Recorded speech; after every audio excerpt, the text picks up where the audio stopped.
Welcome to Lecture Cast, where we discuss general chemistry topics. This is a podcast lecture series on general chemistry. Today, we will be talking about chemical equilibria. My name is Mr. Ferguson. I am a young faculty, and I'm also an associate member of the Royal Society of Biology and an associate member of the Royal Society of Chemistry.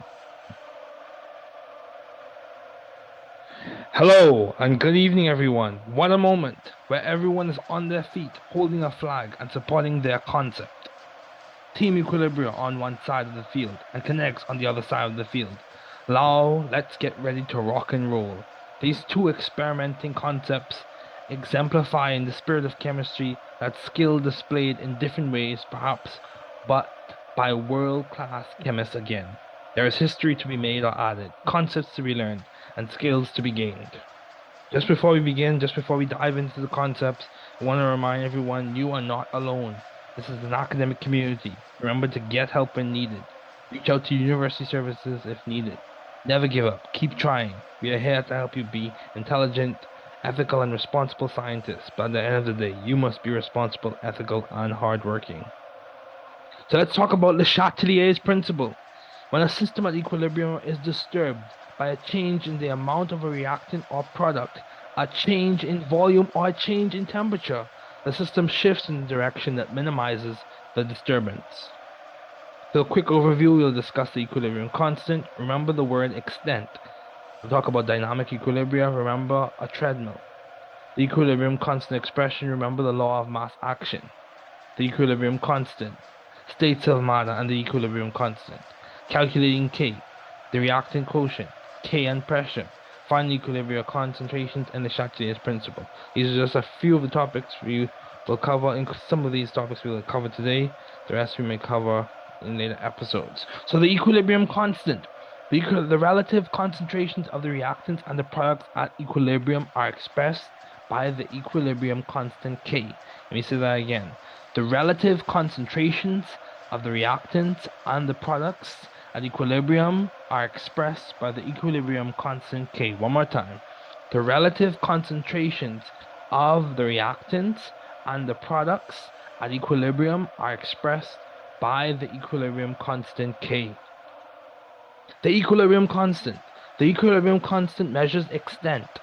How far a reaction proceeds towards products, how far a reaction proceeds towards a specific point. So a large K, much greater than 1, indicates a high concentration of products at equilibrium. A large K, much greater than 1, indicates a high concentration of products at equilibrium. The equilibrium constant measures extent. How far a reaction proceeds towards products. A small K less than 1 indicates a low concentration of products at equilibrium.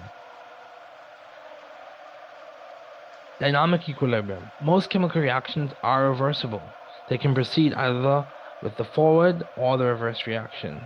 Depending on the type of reaction you're referring to, certain steps may be more or heavily weighted.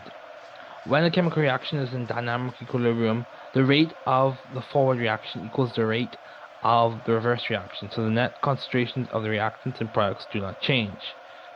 When a chemical reaction is in dynamic equilibrium, the rate of the forward reaction equals the rate of the reverse reaction, so the net concentrations of the reactants and products do not change. One more time.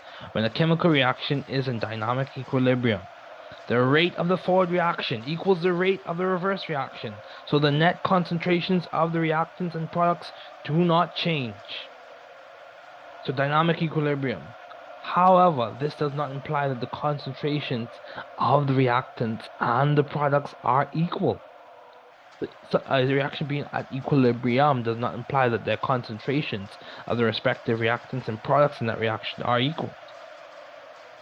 Now let's talk about the equilibrium constant expression. The equilibrium constant expression is given by the law of mass action and is equal to the concentrations of the products raised to their stoichiometric coefficients divided by the concentrations of the reactants raised to their stoichiometric coefficients. So when you look at the reaction, you see that there are numbers in front of those chemical symbols, those are typically referred to as the stoichiometric coefficients. So when you write an equilibrium constant expression, you put the concentration of the reactant in brackets, in square brackets, and the exponent for that square bracket term is the stoichiometric coefficient, and it's products over reactants.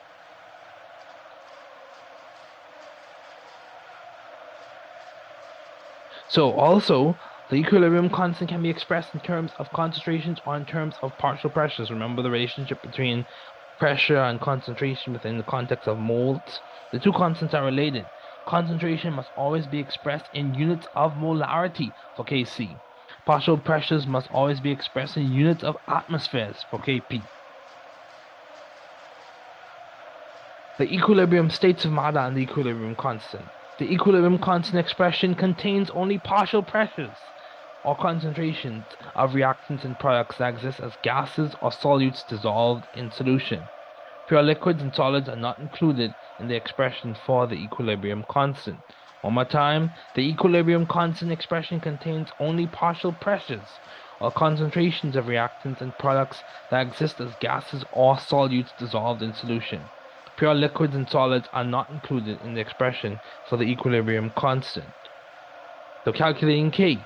We can calculate the equilibrium constant from equilibrium concentrations or partial pressures by substituting measured values into the expression for the equilibrium constant as obtained from the law of mass action. So what does this mean? We can calculate K given the concentrations or partial pressures when we have those measured values. As we progress in this discussion, we'll also in later episodes we'll introduce the idea of using ice tables in which you look at the initial change in equilibria concentrations. You look at what you start off with, the change, which can be denoted by some x, some variable term, and then you net, or the net expression will be the initial minus the change, and you use those terms at the bottom. The E section of the table, use those terms, you form an expression using the law of mass action, and from that expression you equate it to the known equilibrium constant, and you solve for x, and you're able to obtain the different concentrations of the reagents at different points in the reaction in order for you to progress and solve the problem. So calculating K. In most cases, we can calculate the equilibrium concentrations of the reactants and products, and therefore the value of the equilibrium constant from the initial concentrations of the reactants and products and the equilibrium concentration of just one reactant or product.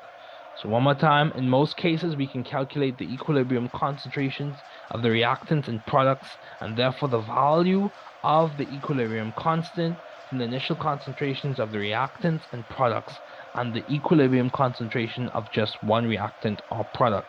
Now, depending on whether the type of substance or reaction that you're referring to, that may be easier said or easier done. So you really have to know the reaction, understand the reaction that you're referring to. For example, with strong acids and strong bases, it's very easy or relatively easy when compared to weak acids and weak bases.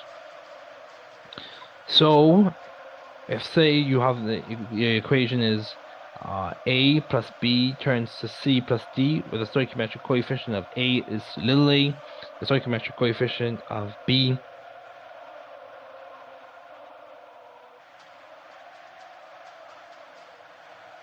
is little b, the stoichiometric coefficient of C is little c, the stoichiometric coefficient of D is little d. That will be, if you're looking at the video that will be posted eventually, it will be capital C in brackets raised to lower c, capital D in brackets raised to little d over capital A in brackets raised to little a, and capital B in brackets raised to little b. And this is derived from the concept or the expression in which you denote terms that state or show that the forward rate is equal to the reverse rate. So the reaction quotient. The reaction quotient, Q, is the ratio of the concentration or partial pressures of the products raised to their stoichiometric coefficients to the concentration of the reactants raised to the stoichiometric coefficients. And the key thing to remember, the difference between Q and K is Q is at any point in the reaction. K is at equilibria.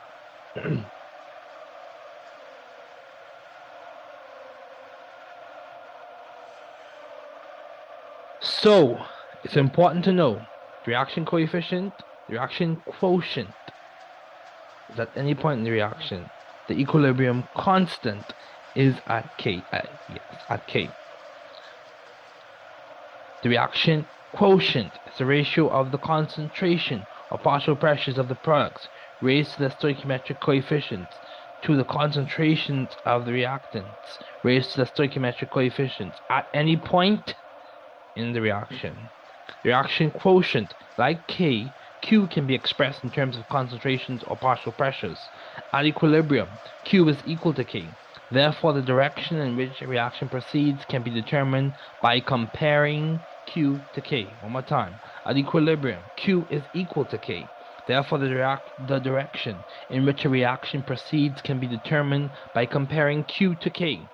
If Q is less than K, the reaction moves in the direction of the products. If Q is greater than K, the reaction moves in the reverse direction. If Q is less than K, the reaction moves in the direction of the products. If Q is greater than K, the reaction moves in the reverse direction. So finding equilibrium concentrations. There are two general types of problems in which K is given and one or more equilibrium concentrations can be found. For the first type, you have the equilibrium constant given and all but one equilibrium concentrations are given. We solve this type by rearranging the law of mass action and substituting the given values. For the second type, K and only initial concentrations are given. We solve the second type by creating a nice table and using a variable x to represent the change in concentration. And depending on our equilibrium constant, whether it is smaller than 10 to the minus 5, we can use the x as small approximation. When you do the x as small approximation, whatever you subtract x from, the ratio of those things when multiplied by 100 should be less than 5%. If that's not the case, the approximation won't be as sound. There are two general types of problems, again, in which K is given and one or more equilibrium concentrations can be found. First type, K and all but one equilibrium concentrations are given. We solve this type by rearranging the law of mass action and substituting the given values. Second type, K and only initial concentrations are given. We solve the second type by creating an ice table and using a variable x to represent the change in concentration. Equilibrium is so important. When a system at equilibrium is disturbed by a change in the amount or reactant of a reactant or product, a change in volume or change in temperature, the system shifts in a direction that minimizes the disturbance. So, ladies and gentlemen, it was an exciting match. At the end, the scoreless first half and 3 huge goals in the second, including the Chatelier's winner at the wire. The Classical goes Equilibria's way on enemy ground, and all the reactions continue until we meet again for the Classical Acidica and Basisio. Hope you're doing well. Hope all is well. Continue to read, continue to study, continue to prepare.